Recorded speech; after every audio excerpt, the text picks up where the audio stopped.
काय मग कोल्हापूरकर आहे की नाही नवीन LHB करकरीत महालक्ष्मी एक्सप्रेस। लगेच त्यांनी मेसेज केला तेव्हा त्यांना कळालं की आपला कोच S11 मध्ये काही सीट घ्या प्रसाद खायला। अवधूत चिंतन श्री गुरुदेव दत्त। मने नरसोबाच्या वाडीला जाई रे श्री स्वामी समर्थ जय जय स्वामी समर्थ श्री स्वामी समर्थ जय जय स्वामी समर्थ। नमस्कार, मी भूषण स्वागत करतो आपल्या आणखीन एका नवीन व्हिडिओमध्ये। मंडळी, आज आपण चाललो आहोत कोल्हापूर जिल्ह्यातील दत्तप्रभूंच्या राजधानीत अर्थातच नरसोबा वाडी किंवा आपण बोलू शकतो श्री क्षेत्र नृसिंहवाडी या ठिकाणी। येथे जाण्यासाठी दोन पर्याय best, by road by railway. पण आज आपला प्रवास होणार रेल्वेने 17411 कोल्हापूरची शान महालक्ष्मी एक्सप्रेसने। आतापर्यंत ही महालक्ष्मी एक्सप्रेस ICA ब्रेकवरती चालत होती, पण 25 जानेवारी 2024 पासून नवीन लाल कलरच्या LHB रेक सोबत चालवण्यात येणार आहे। आणि तसंही 2-3 दिवस झाले LHB होऊन म्हणलं आपण प्रवास हा केला पाहिजे की भाई नवीन महालक्ष्मी एक्सप्रेसचा प्रवास अनुभव नेमका कसा येतोय। आणि यासाठी मी आलो मुंबईच्या छत्रपती शिवाजी महाराज टर्मिनस या ठिकाणी। संध्याकाळचे 7 वाजले आणि आपल्या ट्रेनचा टायमिंग 8:20 असून अजून 1 तास 10 मिनिटे आहे। तर आजच्या व्हिडिओमधून आपण मुंबई ते कोल्हापूर महालक्ष्मी एक्सप्रेस प्रवास बघणार, सोबत तिथे जाऊन दत्तगुरूंचे दर्शन करून घेऊ। तर आपल्या व्हिडिओला सुरुवात करूया। नाही सर्वांनी एकत्र माझ्यासोबत बोला, अवधूत चिंतन श्री गुरुदेव दत्त। मुंबईचे Chhatrapati Shivaji Maharaj terminus railway station बघा। प्लॅट क्रमांक 11 नंबर पासून पब्लिकची गर्दी 24 तास या ठिकाणी सुरू असते कायम। आपली महालक्ष्मी एक्सप्रेस येणार प्लॅट क्रमांक 14 नंबरला। चला जाऊ 14 नंबर, मुंबई कोल्हापूर महालक्ष्मी एक्सप्रेस। काय मग कोल्हापूरकर आहे की नाही नवीन LHB करकरीत Mahalakshmi express.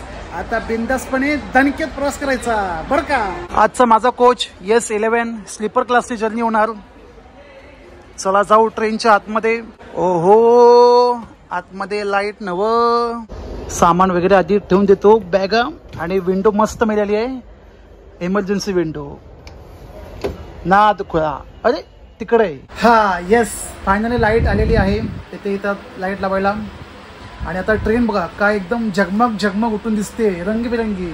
LHB rake मध्ये स्लीपर क्लास 1 ते 80 सीट असतात। नवीनच कोच, हे पेंटिंग कलरचा अजून सुगंध येतोय, प्लस सीट कव्हर देखील। माझी सीट ही आहे 23 number RAC।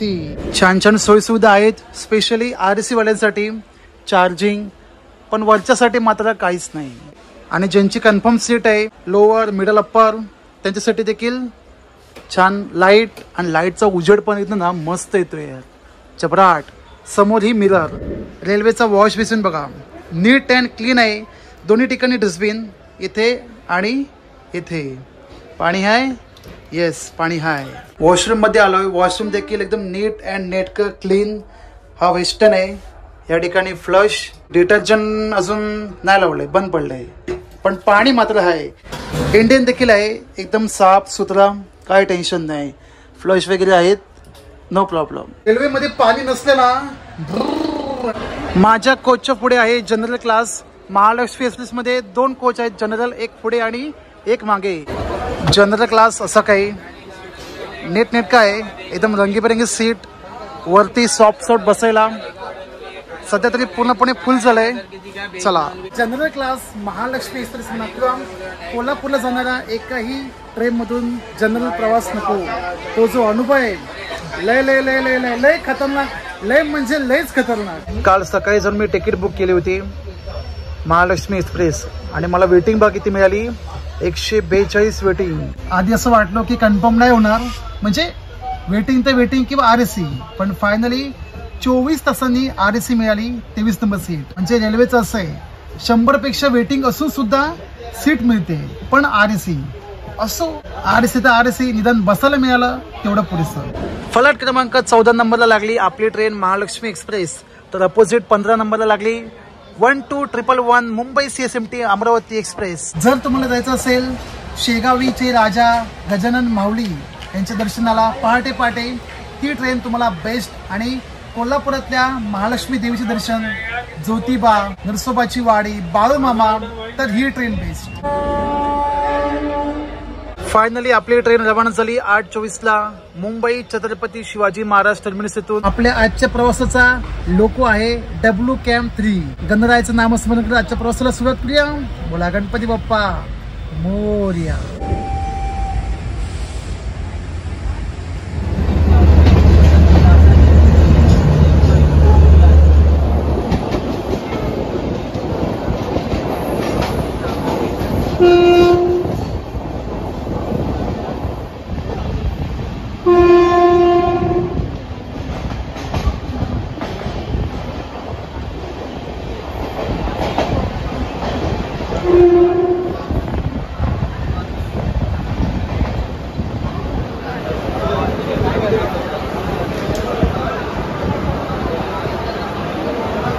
Train number 17411 Mahalakshmi express total 13 stop घेत 516 किलोमीटरचा प्रवास करते 11 तासांमध्ये. मुंबईवरून टायमिंग आहे ठीक दररोज रात्री 8:20 आणि दुसऱ्या दिवशी छत्रपती शाहू महाराज टर्मिनस कोल्हापूरला पोहोचते सकाळी 7:20. या ट्रेनचा पहिला हॉल्टिंग स्टॉप आला दादर स्टेशन. काय झालं तुमचं बोला ते? बुकिंगला आलाय का?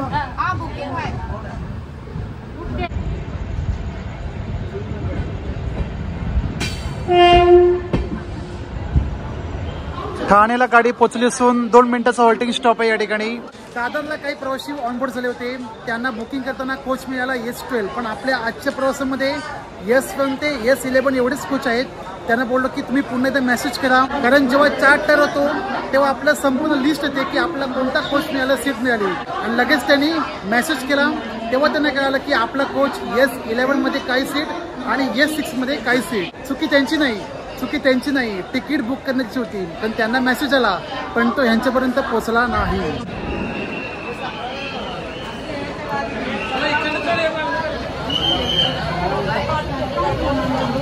किती नंबर या? कल्याण जंक्शन या ठिकाणी आल्यानंतर लोकल पब्लिकची गर्दी कमी झाली. मस्तपैकी मालवणी चिवडा आणि खाजा खाऊन घेऊ. दुपारी घरून निघतानाच जेवलो होतो, त्यामुळे काही खाल्लं नाही. आणि प्रवासात असा चटरपटर पाहिजे, त्याशिवाय प्रवासात मजा नाही. सकाळी मामाचा मुलगा आला होता, गावची भेट घेऊन मालवणी कुरकुरीत चिवडा आणि खाजा, स्पेशल कुरकुरीत चिवडा. तुम्ही सुद्धा या एन्जॉय करायला.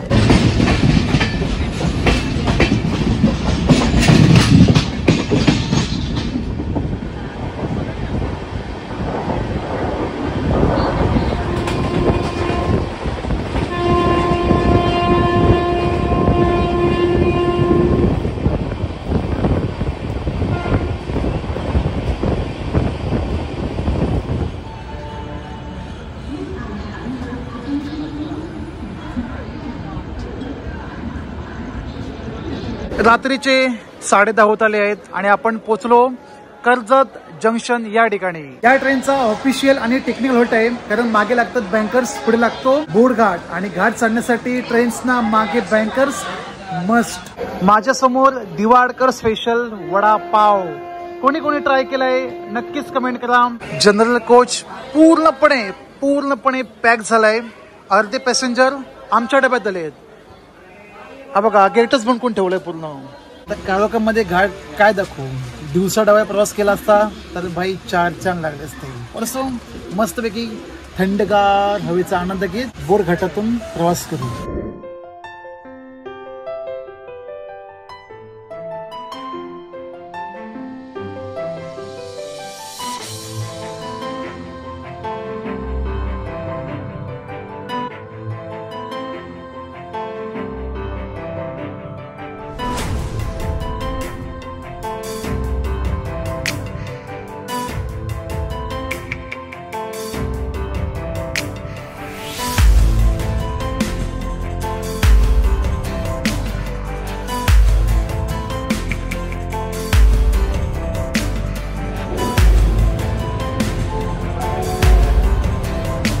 बरोबर मध्यरात्रीचे 12:30 वाजले आणि आपली महालक्ष्मी एक्सप्रेस पोहोचली आहे पुणे जंक्शन या ठिकाणी. Station code Pune PUNE. आणि जास्त नाही, फक्त 10 मिनिटाचं हॉल्टिंग टाइम आहे आणि 10 ते 15 मिनिटं ट्रेन आपली उशिरा पोहोचली. आणि त्या ठिकाणी loco pilot, assistant loco pilot आणि मागे ट्रेन मॅनेजर चेंज होतात. पुणे जंक्शन पासून टोटल 3 लाईन पास होतात. एक आली आपण मुंबईवरून, दुसरी जाते चेन्नई, 2 आणि तिसरी आपण ज्या मार्गे जाणार सातारा, मिरज, लोंढा या मार्गे. 23 नंबर ज्यांची अजून RSC होती ते उतरले पुणेला. आता मस्तपैकी निवांत झोप काढून देऊ.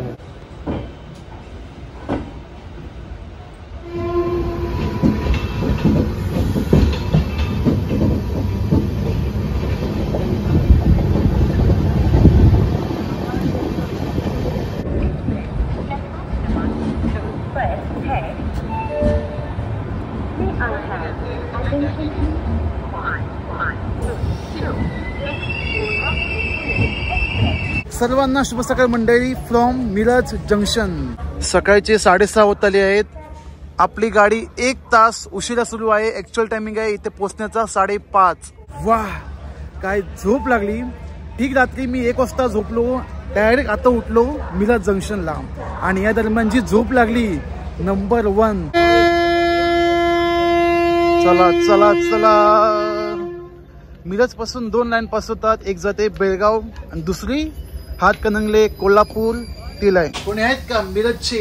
नक्कीच कमेंट करा. आमचं मिरज. LHB कोचचा सर्वात मोठा फायदा माहिती काय? ही खिडकी. कारण पावसाळा असो हिवाळा असो डायरेक्ट बंद केली बस विषय संपला.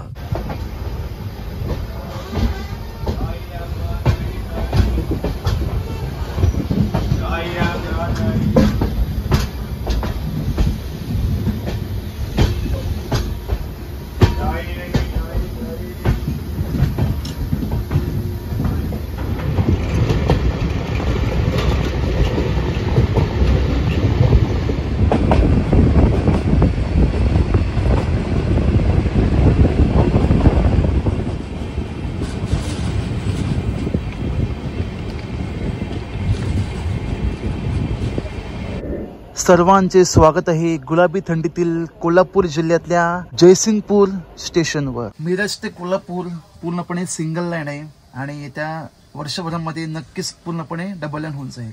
काम देखील सुरू आहे टप्प्याटप्प्यामध्ये, पण वर्षभरामध्ये येस पूर्णपणे होऊन जाईल.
ऑन टाइम आपली ट्रेन पोचते छत्रपती शाहू महाराज टर्मिनस अर्थातच कोल्हापूर या ठिकाणी.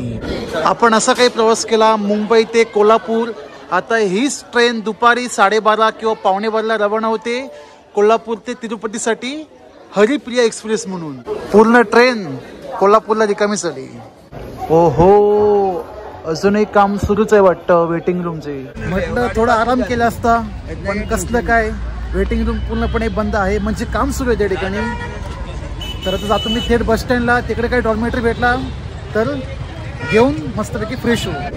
शुभ सकाळ मंडळी, नमस्कार फ्रॉम कोल्हापूर. समोर ST बस स्टँड आणि त्याच ठिकाणी आहे हॉटेल चालुक्य लॉजिंग. इथे मस्तपैकी डॉर्मेटरी सेवा उपलब्ध आहे.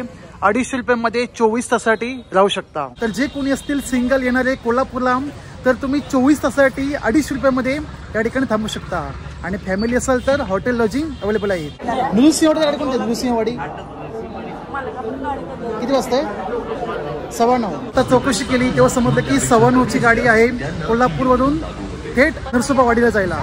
कोल्हापूर बस स्टँडला आपली एक सबस्क्रायबर ताई आहेत. ताई आपलं नाव? दळवी. अनुराधा दळवी. ह्याने मला आवाजून ओळखलं की भूषण भाऊ. कसे वाटतात व्हिडिओ? खूपच सुंदर. अरे वा. तुम्ही राहायला कुठले? कोल्हापुरातले. जे प्रॉपर सिटी मध्ये. हो. अरे वा. धन्यवाद. आपलं प्रेम असंच कायम असो आणि असंच प्रवास माझ्यासोबत कायम करत राहा. कायम असे व्हिडिओ टाकत राहा. आम्हाला घर बसल्या सगळीकडे जायला मिळतं. अरे नक्की सौंदर्य पाहायला मिळतं. नक्की. प्लॅन मध्ये थोडा चेंज. वाजले 10:15. 1 तास होऊन गेला पण नृसिंहवाडीसाठी एकही गाडी आलेली नाही. तर मी आता जत गाडी पकडून चाललो आहे जयसिंगपूरला आणि जयसिंगपूरहून दुसरी गाडी पकडत जाणार थेट नृसिंहवाडीला. आणि तसंही जयसिंगपूरहून जवळ आहे. जर तुम्ही आला रेल्वेने तर कोल्हापूरला नाही येता जयसिंगपूरला गेला तरी चालेल. पण फ्रेश वगैरे व्हायचं असेल आरामात निवांत तर कोल्हापूरला येऊन तुम्ही रवाना होऊ शकता नृसिंहवाडीला.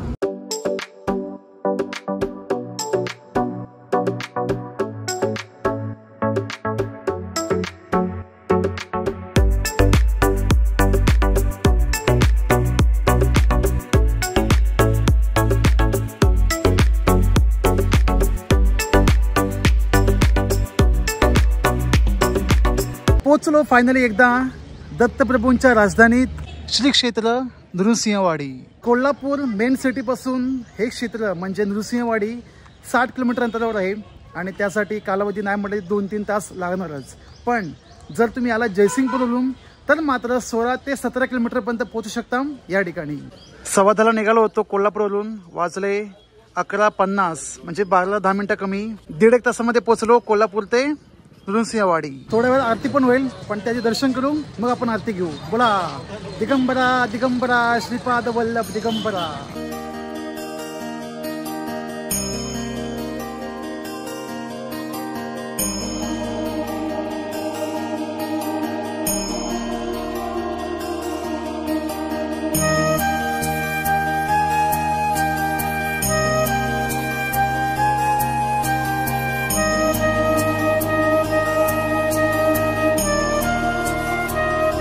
दिगंबरा दिगंबरा श्रीपाद वल्लभ दिगंबरा.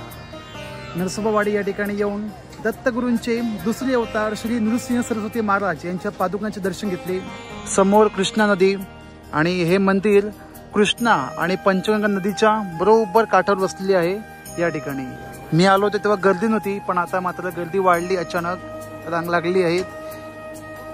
अगरबत्ती आणली असेल तर या ठिकाणी लावू शकता अगरबत्ती. तिकडे लावून देत नाही बरोबर ना? इथं लावायची. माफ करा माऊली मला वाटलं होतं की 12:30 वाजता आरती असेल पण पहाटे 5 वाजता काकड आरती. त्यानंतर सकाळी 8 ते 12 पंचामृत अभिषेक पूजा. 12:30 महापूजा आणि मग संध्याकाळी 7:30ला आरती होते आणि 9:30ला शीज आरती. मग अशी पूजा झाली. त्याचा प्रसाद पुढे मिळतोय. चला आपण सर्वांनी प्रसाद घेऊ. घ्या प्रसाद खायला. अवधूत चिंतन श्री गुरुदेव दत्त.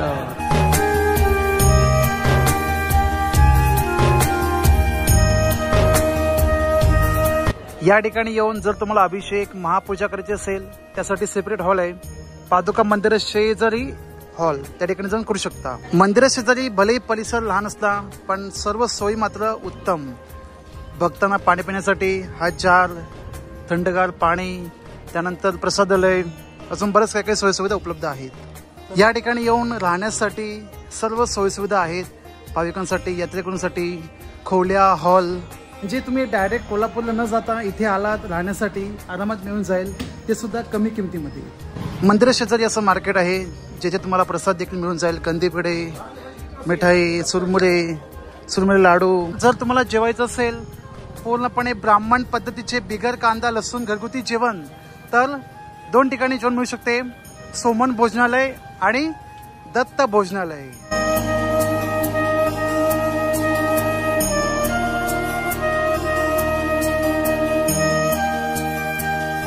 नृसिंहवाडी, नरसोबाची वाडी किंवा नारबाची वाडी या ठिकाणचे महात्म्य असे. दत्तप्रभूंचे दुसरे अवतार श्री नृसिंह सरस्वती महाराज या ठिकाणी 12 वर्ष वास्तव्यास होते. आणि नदी किनारी जे मंदिर आहे तेथे त्यांच्या पादुका आणि या पादुकाचे दर्शन करण्यासाठी जगभरातून किती लोक येतात. तुम्ही या ठिकाणी भेट दिली असेल तर नक्कीच कमेंट करा आणि ज्यांना ज्यांना याला नाही जमलं असेल आवर्जून या. येण्याचा मार्ग एकदम सोपा. 12 वर्ष या ठिकाणी वास्तव्य करून महाराज निघाले थेट गाणगापुरास आणि तेथून मग श्रीशैलम. आई अंबाबाईचा उदो उदो. नरसोबावाडी येथे येऊन लगे आतो घेतले आई अंबाबाईचे दर्शन. मग तुम्हाला मुंबई ते कोल्हापूर LHB रिक्षा महालक्ष्मी एक्सप्रेस प्रवास, त्यानंतर नरसोबाची वाडी, छोटासा माहितीचा प्रवास कसा वाटला नक्कीच कमेंट करा. व्हिडिओ आवडल्यास एक लाईक करा, नाही आवडलं तर लाईकच करा. भेटूया आणखीन एका नवीन प्रवासाच्या व्हिडिओमध्ये. तोपर्यंत सर्वांना श्री स्वामी समर्थ. अवधूत चिंतन श्री गुरुदेव दत्त.